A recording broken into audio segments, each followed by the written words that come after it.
अस्सलामुअलैकुम, वेलकम आप सभी का इस नई वीडियो में। तो आज का ये वीडियो आप लोगों के लिए बहुत ही ज़्यादा इंपॉर्टेंट रहने वाला है। आज इस वीडियो में हम बात करने वाले हैं फार्मेसी के एडमिशन्स के बारे में। यानी कि अगर आप जम्मू कश्मीर में फार्मेसी का कोई भी कोर्स, चाहे डिग्री का कोर्स या डिप्लोमा का कोर्स करना चाहते हैं, तो उसका प्रोसीजर क्या रहता है, क्या एलिजिबिलिटी का क्राइटेरिया रहता है, कब आप जो है वो फार्मेसी के लिए फॉर्म भरने हैं, कौन सा इंट्रेंस आपको देना है, क्या सिलेबस रहेगा, किस टाइप के क्वेश्चन आते हैं, फी का प्रोसीजर क्या रहता है, क्या फी का स्ट्रक्चर रहता है, सारा का सारा फार्मेसी के एडमिशन्स का जम्मू कश्मीर के हवाले से मैं आपको समझाने वाला हूँ। ये वीडियो आप लोगों के लिए काफ़ी ज़्यादा इंपॉर्टेंट रहने वाला है। वीडियो को पूरा एंड तक देख लेना, चैनल को भी सब्सक्राइब कर देना और उसके साथ साथ टेलीग्राम ग्रुप और व्हाट्सएप ग्रुप दोनों ज्वाइन कर देना। दोनों की लिंक आपको डिस्क्रिप्शन में मिल जाएगी। तो चलिए वीडियो को शुरू कर लेते हैं और जान लेते हैं यहाँ पे फार्मेसी के एडमिशन्स के बारे में। तो देखिए, इससे पहले हमने बाकी के सारे कोर्सेज का एडमिशन का प्रोसेस और सारा एलिजिबिलिटी का क्राइटेरिया वगैरह समझा दिया है। अब यहाँ पे बहुत सारी डिमांड स्टूडेंट्स की आती थी कि फार्मेसी के बारे में भी हमें समझा दीजिए कि फार्मेसी जम्मू कश्मीर में हम कैसे कर सकते हैं। तो देखिए, जो कैंडिडेट यूटी जम्मू कश्मीर या यूटी लद्दाख से बिलोंग करते हैं, तो उनके लिए ये वीडियो रहने वाला। अगर आप 12th में है या 12th पास करने वाले हैं अभी हमारे सेशन में, अभी 9th 10th 11th में है,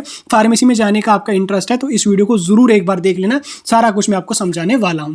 सबसे पहले अगर हम बात करेंगे कि फार्मेसी का कोर्स जो होता है ये क्या है, फार्मेसी कोर्स है क्या, आपको पता होना चाहिए। अगर आप इस कोर्स में जाने वाले हो या इंटरेस्ट रख रहे हो, तो आपको इतना तो एटलीस्ट पता होना चाहिए कि ये कोर्स रिलेटेड किसके है। ठीक, क्योंकि मैं खुद फार्मेसी स्टूडेंट हूँ, फाइनल ईयर मेरा चल रहा है, 8th सेमेस्टर मेरा चल रहा है, तो मैं आपको अच्छी तरह से डिटेल में समझाने की पूरी की पूरी कोशिश करूंगा। तो फार्मेसी का जो हमारा कोर्स होता है ये काफ़ी अच्छा मेडिकल का कोर्स है, इसका स्कोप भी काफ़ी अच्छा, आगे चल के मैं डिटेल में आपके साथ डिस्कस भी करूंगा। तो फार्मेसी का जो कोर्स आपका होता है ये दवाइयों के रिलेटेड होता है। दवाइयाँ जो पेशेंट्स खाते हैं या जो हम लोग खाते हैं, उन दवाइयों को कैसे बनाना है। ठीक, कैसे जो आप टैबलेट्स खाते हो, सिरप्स वगैरह पीते हो, तो वो जो दवाइयाँ बनाते हैं वो यही फार्मासिस्ट ही बनाते हैं। तो दवाइयाँ कैसे बनानी है और उसके साथ साथ उन दवाइयों को डिस्ट्रीब्यूट कैसे करना है, चाहे वो गवर्नमेंट हॉस्पिटल्स हों, प्राइवेट सेक्टर हो, क्लिनिक्स वगैरह हो, उनमें उन दवाइयों को डिस्ट्रीब्यूट कैसे करना है, पेशेंट को कौन सी दवाई कितनी देनी है। ठीक, कौन सी दवाई कितनी देनी है, ये सारा का सारा जो है ये फार्मासिस्ट का ही काम होता है। ये फार्मासिस्ट ही जानता है किस पेशेंट को कितनी दवाई लगेगी, कितना डोज लगेगा, कब उसको खाना होता है। ये सारी की सारी जो इन्फॉर्मेशन होती है ये फार्मासिस्ट के पास होती है और इसी के रिलेटेड आपको पूरा का पूरा पढ़ना होता है। सारा का सारा इसी के रिलेटेड आपका जो आपका फार्मेसी का कोर्स रहता है, पूरा आपका मेडिसिन के रिलेटेड ये कोर्स होता है। फार्मेसी जो हमारा है, इसके आपके पास जम्मू कश्मीर में दो ऑप्शंस हैं, या आप बी फार्म कर लो या आप डी फार्म कर लो। बी फार्म जो आपका होता है बैचलर ऑफ फार्मेसी, ये आपका 4 साल का कोर्स है, प्रोफेशनल का कोर्स। ठीक, मैं खुद फार्मेसी स्टूडेंट हूँ, बी फार्म मेरा चल रहा है, अभी फाइनल मेरा चल रहा है, फाइनल सेमेस्टर मेरा चल रहा है, फाइनल ईयर मेरा चल रहा है, 4th ईयर। तो आपके पास दो ऑप्शन है, आप बी फार्म में चले जाओ या डी फार्म में चले जाओ। बी फार्म जो आपका होता है ये 4 साल का रहेगा, 8 सेमेस्टर्स में ये डिवाइड होता है। इसमें आपकी 6 महीने की इंटर्नशिप वगैरह भी उसी में इंक्लूडेड होती है। और उसके साथ साथ डी फार्म जो आप लोगों को होता है ये आपका 2 साल का होता है, 2 साल में यहाँ पे आप लोगों का कंप्लीट हो जाता है। ठीक, बी फार्म आपका डिग्री का कोर्स है, डी फार्म आपका यहाँ पे डिप्लोमा का कोर्स है। इसके अलावा इसमें फार्मा डी भी होता है, लेकिन जम्मू कश्मीर में फार्म डी यहाँ पे होता नहीं। फार्म डी हालांकि बहुत अच्छा फार्मेसी का कोर्स है, 6 साल का ये कोर्स होता है, डॉक्टर ऑफ फार्मेसी है। इसमें आपको डॉक्टर का टैग भी लगेगा, लेकिन जम्मू कश्मीर में ये अनफॉर्चुनेटली कहीं पे होता नहीं। जम्मू कश्मीर के बाहर आप लोगों को करना है, तो उसके लिए आप कर सकते हो। ठीक, हो गया यहाँ तक आपको फार्मेसी के बारे में थोड़ा सा बैकग्राउंड समझ। अब हम बात करेंगे कि फार्मेसी की एलिजिबिलिटी क्राइटेरिया क्या है। अगर आप जम्मू कश्मीर में फार्मेसी में कोई कोर्स, फार्मेसी का कोर्स करना चाहते हो, तो उसके लिए एलिजिबिलिटी का क्राइटेरिया तो आप लोगों को समझ होना चाहिए। तो एलिजिबिलिटी के क्राइटेरिया में सबसे इंपॉर्टेंट एलिजिबिलिटी है कैंडिडेट जम्मू कश्मीर यूटी या यूटी लद्दाख का होना चाहिए। यानी कि कैंडिडेट के पास जम्मू कश्मीर की डोमिसाइल सर्टिफिकेट या यूटी लद्दाख की एसटी सर्टिफिकेट होनी चाहिए, तो वो फार्मेसी में जम्मू कश्मीर में एडमिशन ले सकता है। लेकिन जम्मू कश्मीर की जो हमारी एडमिशन की प्रोसेस होती है, एलिजिबिलिटी क्राइटेरिया, वो काफी डिफरेंट होता है as compare to other states या अदर यूनियन टेरिटरीज। उनमें कोई भी कैंडिडेट जा सकता है, लेकिन जम्मू कश्मीर में बाहर के कैंडिडेट एडमिशन नहीं ले सकते हैं। तो सबसे पहले एलिजिबिलिटी है जम्मू कश्मीर या यूटी लद्दाख का होना चाहिए कैंडिडेट। दूसरी एलिजिबिलिटी, कैंडिडेट का 12th पास होना चाहिए विद फिजिक्स केमिस्ट्री बायोलॉजी या फिजिक्स केमिस्ट्री मैथमेटिक्स। ठीक, दोनों मेडिकल वाले भी एलिजिबल है, नॉन मेडिकल वाले भी एलिजिबल है। फार्मेसी मेडिकल फील्ड का एक अच्छा कोर्स और एक ऐसा कोर्स है जिसमें मेडिकल वाले भी एलिजिबल है और नॉन मेडिकल वाले कैंडिडेट्स भी इसमें एलिजिबल है। दोनों कैंडिडेट इसमें जा सकते हैं, दोनों का प्रोसीजर यहाँ पे सेम रहता है। ठीक, इसमें आपको मिनिमम 12th में 40% मार्क्स होने चाहिए, तो आप फार्मेसी के लिए यहाँ पे एलिजिबल रहोगे। उसके अलावा इसमें कोई स्पेसिफिक एलिजिबिलिटी नहीं, कोई स्पेसिफिक इसमें एज का क्राइटेरिया कुछ भी यहाँ पे नहीं होता। ठीक, एक आपका पीसीबी या पीसीएम होना चाहिए, दूसरा जम्मू कश्मीर से आपका डोमिसाइल सर्टिफिकेट होनी चाहिए। ठीक, दोनों के लिए यहाँ पे सही, दोनों के लिए आपकी सेम एलिजिबिलिटी रहती है। अब हम बात करेंगे कि जम्मू कश्मीर में आप लोग फार्मेसी के लिए एडमिशन कैसे ले सकते हैं, क्योंकि यही इंपॉर्टेंट है। इतना तो आप सभी को पता होगा, लेकिन ये पता नहीं होगा कि एडमिशन कैसे ले सकते हैं। देखिए, एडमिशन करने के लिए बी फार्मा के लिए सेपरेट एडमिशन की प्रोसेस होती है, डी फार्म के लिए सेपरेट एडमिशन की प्रोसेस होती है। हम सबसे पहले बात करेंगे बी फार्म की। तो बी फार्मा में आपका जो एडमिशन का प्रोसेस होता है वो जेकेबोपी के थ्रू होता है, और डी फार्मा में भी आपका एडमिशन का जो प्रोसेस होता है वो भी जेकेबोपी के थ्रू होता है। बी फार्मा में आपको जो है वो एक एंट्रेंस देना पड़ता है जो जेकेबोपी कंडक्ट करती है, लेकिन डी फार्मा अगर आप करना चाहते हो तो उसमें आपको कोई भी एंट्रेंस देने की जरूरत नहीं है।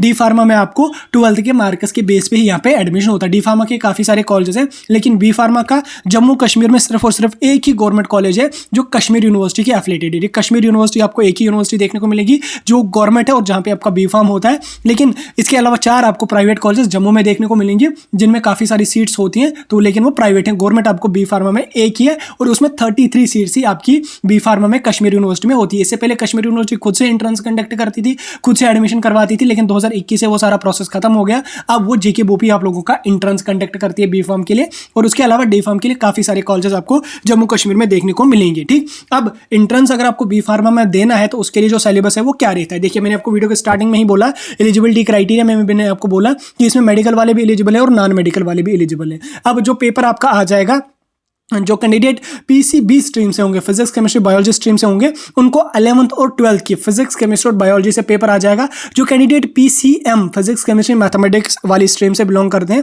उन कैंडिडेट को जो एंट्रेंस में सिलेबस रहेगा वो फिजिक्स केमिस्ट्री मैथमेटिक्स 11th और 12th की मिला के जो है वो आपका सिलेबस रहेगा। जैसे जेकेबोपी का सिलेबस है, जैसे नीट का सिलेबस है, वही सिलेबस आपको यहाँ पे भी आ जाएगी, लेकिन इसमें डिफरेंस ये है बायोलॉजी और मैथमेटिक्स का। ठीक, जो कैंडिडेट बायोलॉजी से होंगे उनको फिजिक्स केमिस्ट्री बायोलॉजी ही रहेगा, जो मैथमेटिक्स से होंगे उनको फिजिक्स केमिस्ट्री मैथमेटिक्स 11th और 12th एनसीईआरटी के हिसाब से यहाँ पे रहने वाला है। हालांकि इसका कोई स्पेसिफिक सिलेबस मार्क्स डिस्ट्रीब्यूशन जेकेबोपी ने कोई जारी नहीं की है, मैं आपको ऐसे ही समझा रहा हूँ। 11th और 12th का सिलेबस आपका सेम एज इट इज जो है वो सिलेबस आप लोगों को यहाँ पे रहता है। पेपर आपका जो है वो सेम, जैसे बीएससी नर्सिंग का पेपर आता है वही पेपर आपको इसमें भी आता है। सिलेबस वगैरह आप लोगों को समझ आ गया। अब हम बात करेंगे एलिजिबिलिटी क्राइटेरिया भी आ गया समझ, यहाँ तक भी आ गया समझ। अब अगर हम बात करेंगे फीस स्ट्रक्चर के बारे में, तो देखिए फी जो आपकी है वो वेरी करती है, आप गवर्नमेंट कॉलेज में एडमिशन ले रहे हो या प्राइवेट में। गवर्नमेंट कश्मीर यूनिवर्सिटी में ले रहोगे 20,000 25,000 तक फी रहेगी, प्राइवेट में ले रहोगे 60-70,000 तक आप लोगों को फी पर ईयर रहेगी। उसके अलावा हॉस्टल की फैसिलिटीज वगैरह जो होती है वो सेपरेट यहाँ पे आप लोगों की होती है। और उसके अलावा जो कैंडिडेट डी फार्मा में एडमिशन लेंगे उन कैंडिडेट्स को ये जानना जरूरी है कि डी फार्मा में अगर आप एडमिशन ले रहे हो, कि भैया अगर आपको डी फार्मा में एडमिशन कर रहे हो, डी फार्म कंप्लीट करने के बाद अगर आपको लाइसेंस चाहिए अपना मेडिकल स्टोर खोलने के लिए, उसके लिए आपको जो है वो एनटीए का एक एंट्रेंस देना पड़ेगा, एग्जिट एग्जाम जिसको कहते हैं वो आपको देना पड़ेगा। एग्जिट एग्जाम क्वालिफाई करते हो तो आपको डी फार्म में लाइसेंस मिलेगा, नहीं क्वालिफाई कर पाते हो तो लाइसेंस आपको नहीं मिलेगा। लेकिन अगर आप बी फार्मा करोगे तो बी फार्मा में आपको कोई भी एग्जाम नहीं देना, आपका 4 साल का कोर्स डिग्री कंप्लीट हो जाएगा। उसके बाद आपको जो है वो फार्मेसी काउंसिल से लाइसेंस मिलेगा, तो आप अपना स्टोर वगैरह खोल सकते हैं। अब हम बात करेंगे एप्लीकेशन की डेट्स के बारे में, लेकिन उससे पहले हम बात करेंगे कि फार्मेसी का स्कोप जम्मू कश्मीर में है या नहीं है। देखिए फार्मेसी एक अच्छा कोर्स है, डिप्लोमा में भी आपका अच्छा रहेगा, डिग्री में भी आपका रहेगा, लेकिन अगर आप जाना चाहते हो तो डिग्री में ही आप एडमिशन कर लेना, डिग्री आपकी अच्छी रहती है डिप्लोमा से। इसमें जो आपका स्कोप की अगर मैं बात करूँ तो देखिए फार्मेसी में गवर्नमेंट में ज़्यादा वैकेंसीज नहीं निकलती हैं, गवर्नमेंट में फार्मासिस्ट की ज़्यादा वैकेंसीज उतनी ज़्यादा नहीं निकलती हैं जितनी निकलनी चाहिए। काफ़ी कम भी नहीं कह सकते, लेकिन उतनी ज़्यादा भी नहीं निकलती हैं। तो गवर्नमेंट में उसकी ज़्यादा उतनी वैकेंसीज नहीं निकलती हैं, लेकिन फार्मेसी में जो सबसे इंपॉर्टेंट बेनिफिट आपका होता है, सबसे इंपॉर्टेंट जो इसका स्कोप है वो ये है कि आपको पीसीआई से डिग्री कंप्लीट डिप्लोमा के बाद एक लाइसेंस मिलता है। उस लाइसेंस को लेने के बाद आप अपना मेडिकल स्टोर आसानी से खोल सकते हैं। और मेडिकल स्टोर अगर आप खोलोगे तो वो पैसे की दुकान होती है, वो दवाइयों की दुकान नहीं होती है जहां पे आप दवाइयां वगैरह बेचते हो। उसमें आपका काफ़ी अच्छा मार्जिन होता है और काफ़ी अच्छा बिजनेस आपको उसमें बन सकता है। गवर्नमेंट में भी इसकी वैकेंसीज वगैरह निकलती हैं। अनफॉर्चुनेटली जम्मू कश्मीर में हमारी फार्मा इंडस्ट्रीज उतनी है नहीं, उतनी क्या मतलब है ही नहीं फार्मा इंडस्ट्री, थोड़ी सी एक आधी कुछ इंडस्ट्रीज हैं, काफ़ी कम है जितनी बाहर इंडस्ट्रीज हैं। अगर उतनी इंडस्ट्रीज जम्मू कश्मीर में होंगी तो फार्मेसी का बहुत बहुत बहुत अच्छा स्कोप है। बाहर जाओगे तो बाहर तो इसको बहुत अच्छा स्कोप आपको मिलेगा। फार्मा इंडस्ट्री जो है जहाँ पे दवाइयाँ बनती है वहाँ फार्मासिस्ट की बहुत डिमांड होती है और वहाँ पे आपको काफ़ी अच्छी सैलरी भी मिलेगी। लेकिन अनफॉर्चुनेटली जम्मू कश्मीर में फार्मा की इंडस्ट्रीज है नहीं, तो फार्मा इंडस्ट्री का मैं आपको बता नहीं सकूँगा उसमें आपको क्या रहेगा। लेकिन अगर आप बाहर जाना चाहोगे तो बाहर आपको फार्मा इंडस्ट्री में भी जॉब मिलेगी और अच्छी खासी सैलरी उसमें आपको रहती है। और अगर कश्मीर में भी 5 साल 10 साल के बाद फार्मा इंडस्ट्रीज बन जाती हैं तो उसमें आपका इंडस्ट्रियल वाले सेक्शन में गवर्नमेंट सेक्शन से बहुत ज़्यादा डिमांड रहेगी आपको इंडस्ट्रियल वाले सेक्शन में। लेकिन मैंने पहले ही बोला जम्मू कश्मीर में आपको इंडस्ट्रीज नहीं है, तो उसको आप अपने दिमाग से निकाल देना। लेकिन लाइसेंस मिलेगा, आप अपना मेडिकल स्टोर खोल के अच्छी खासी अर्निंग, अच्छा खासा रेवेन्यू जनरेट कर सकते हैं। तो एप्लीकेशन फॉर्म्स की डेट की अगर मैं बात करूँ तो एप्लीकेशन फॉर्म आपके मार्च में तो नहीं आएंगे, अप्रैल के एंड तक आपके एप्लीकेशन फॉर्म्स आ जाएंगे। उसके बाद जून जुलाई तक आप लोगों का एंट्रेंस होगा, फिर काउंसलिंग का प्रोसीजर वगैरह जो है यहाँ पे चलता रहता है। तो वीडियो काफी लंबा हो गया, लगभग 10 मिनट का, मैं भी थक गया। फिलहाल वीडियो को यहीं पे खत्म कर रहा हूँ। फार्मेसी के एडमिशंस का प्रोसीजर मैंने आपको समझा दिया। नेक्स्ट किस कोर्स के बारे में आपको चाहिए मुझे बता सकते हैं, मैं डिटेल में डाल के आप लोगों को समझा दूँ।